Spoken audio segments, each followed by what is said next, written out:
I love my people very much and they know it. I don't want all this, anybody involved.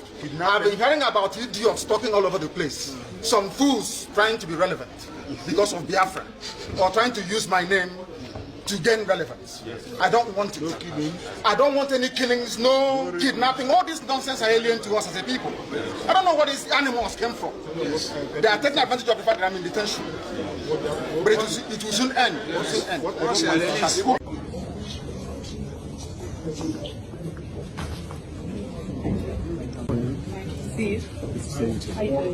I'm not very well. A lot of insecurity about me. Okay, but health-wise, how are you doing? Yeah, I'm surviving. We can talk about it. We're here for the judicial proceedings. The political solution now, we are waiting for federal government. Speak to you after that proceedings the last day. Absolutely. We're here for the judicial proceedings. We're here for the... We can address the other one.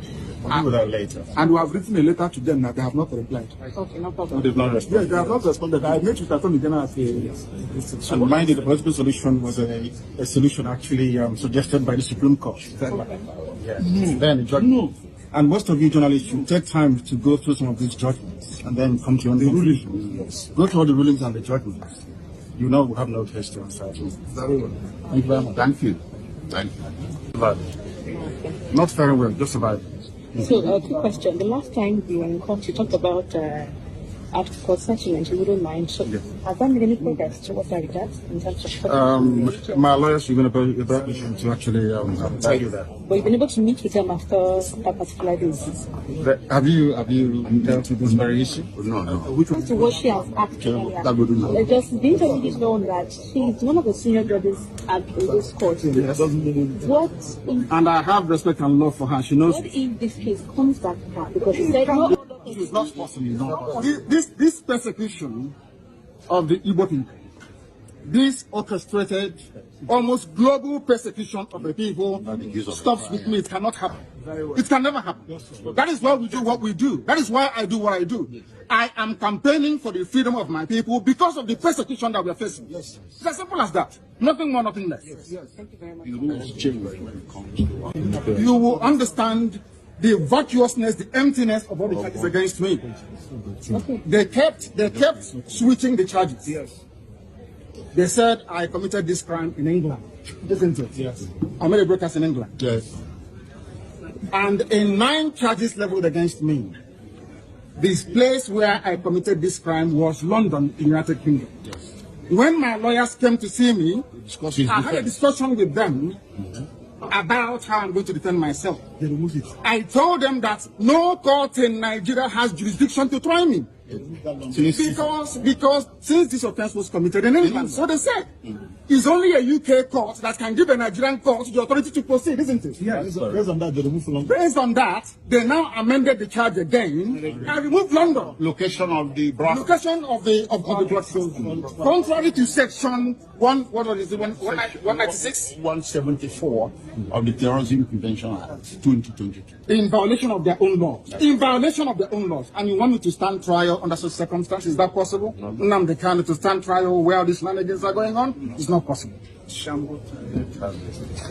Because don't take time to actually study some of these rulings and judgments.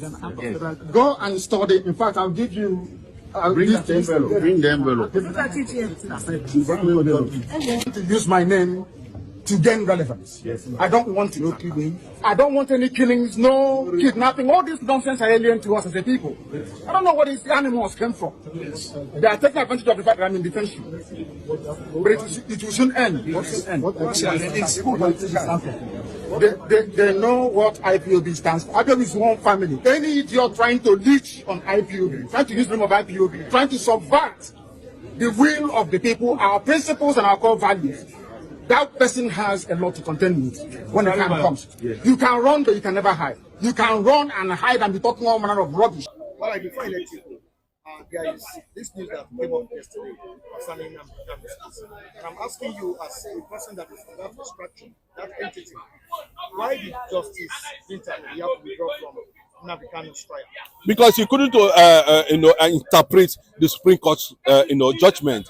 that set Nnamdi Kanu free. When that matter was being referred to Binta Nyako, you discovered that Binta Nyako was, perplexed, because he didn't want to offend the powers that kept Nnamdi Kanu there. He didn't want to offend, the political jihadists who are trying to make sure that they subdue. But you see the level of resistance that came from Nnamdi Kanu while in the court. Nnamdi Kanu has to ask his own personal lawyer, the IPOB lawyer representing him in that matter, to sit down and allow him confront Binta Nyako for the first time. And the lawyer have to sit down, and Nnamdi Kanu, confronted the man. It's about conscience. It's not about really, when you know that you are not, something is hindering you from performing your obligation as a high court judge. The judge herself feel bad that up to this moment, in as much as he has tried on so many times to get Nnamdi Kanu free, bowed down and subjected himself and collapsed to the mastery of Mazi Nnamdi Kanu in the court. He collapsed the Nigerian government judiciary in that place, in the court, and he acknowledged the truth about restoration of Biafra, even in the Nigerian court. That's what it means. That the Nigerian judiciary has finally, bowed to the truth, to the reality of Biafra restoration. Possibly, he was being amazed by Nnamdi Kanu, bravery, rhetoric, mastery, of the law. Knowing fully well that Nnamdi Kanu also had a deep knowledge of international relations and the law and logic, which is not being used against Nnamdi Kanu. The law is not being used against Nnamdi Kanu. What is being used against Nnamdi Kanu is the interest of those who felt that Nigeria should fall under, Fulanization, jihadist, and of course, Islamization. The resistance you saw in the court yesterday by Mazi Nnamdi Kanu was a heavy signal all over the world, because not many people foresaw that Mazi Nnamdi Kanu could dwarf his own personal lawyer and put Nigerian judiciary in a proper tight corner that, to an extent, Binta Nyako herself was overwhelmed. And she said, I am withdrawing and I'm no longer interested in Mazi Nnamdi Kanu's case. The next phase, conquest of the judiciary, will be a signal that's going to bring in another person in position to take over that Binta Nyako and of course continue the case. But the Bola Ahmed Tinubu has continued to send a wrong signal, because he is supposed to know what to do. That at the mandate of the Attorney General of the Federation, or possibly the Chief Judge, the government can seek to withdraw any allegation levied against Mazi Nnamdi Kanu in that regard, and that sets Nnamdi Kanu free from DSS custody. Nnamdi Kanu is not in police detention. Nnamdi Kanu is not in jail. Nnamdi Kanu is in custody. Contrarily, it's against the law. So why would Binta Nyako she be afraid to interpret the Supreme Court judgment on Nnamdi Kanu? Are there powers hindering Binta Nyako for doing the right thing? There are powers hindering her from doing the right thing? Yes, I think there has been an underground report of allegedly an emergency meeting that came up in the north when Nnamdi Kanu showed that mastery, showed that bravery, confronting. He asked the lawyer to calm down. This thing, let me even control the man. You understand? Yes, let me take this. After which he addressed the media. And you can see the impact and the reactions coming from the media. Everybody knows that something that is happening to Nnamdi Kanu currently now is something that has a deeper, meaning. Concerning the fact that we cannot stop this thing. The only people that can stop this resistance or can stop this advancement is the Biafran cause. And Nnamdi Kanu made it very clearly that I, Mazi Nnamdi Kanu, will stop oppression against the Biafrans in Nigeria. And he has risen. No reservation. Nothing ever. It will take Nigeria 250 years to break the ranks of IPOB. And as I'm talking to you, Nigeria is not even free because they cannot be able to curtail the excesses and the consequences of continuous detention of Nnamdi Kanu. It's not a matter of using the governor of Imo State, Hope Uzodinma, to play a smart game, trying to make sure that their political interest is being reserved instead of, the people's interest.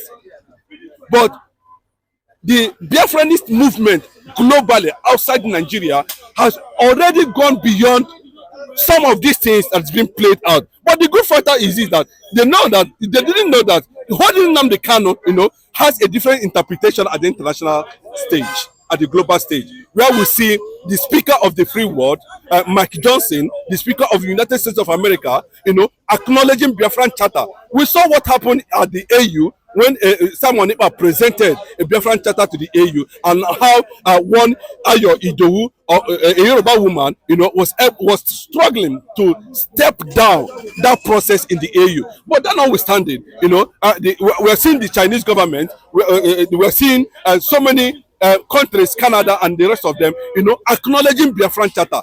They don't know what they are doing, and at every point in time, they come close with this heavyweight congressmen, GOP members in the United States of America. They make reference to Mazi Nnamdi Kanu's ordeal in Nigeria. How would they be able to define a moment like this, where everybody is chattering towards a particular cause that does not benefit a free world? So Nnamdi Kanu is standing for a free world. And the consequences of keeping him there, and we create a certain image that what the world globally is looking at is a moment where the day will come where, by hook or crook, the Biafrans will find their way out. With what we saw yesterday at the court, it seems drama has just started. Of course, the consequences is going to fall on the APC government and Bola Ahmed Tinubu, because it looks like him too, from different perspectives, is looking at using Nnamdi Kanu as a political negotiation factor, to determine his re-election. Secondly, the northern political bloc who masterminded the illegal kidnap of Mazi Nnamdi Kanu from Kenya is also watching Bola Ahmed Tinubu movement and body language towards towards how he intends to release Mazi Nnamdi Kanu, and the continuation of the hidden agenda. Nigerians know the hidden agenda. If the Yorubas and the Hausas feel that they don't know the hidden agenda that is playing out, then we are telling the whole world that Igbo nation that houses other Biafran colonies knows about the hidden agenda, and resistance will continue from that angle. No matter how you look at it, it has made it very clear, because Nnamdi Kanu's bravery, mastery, sniper words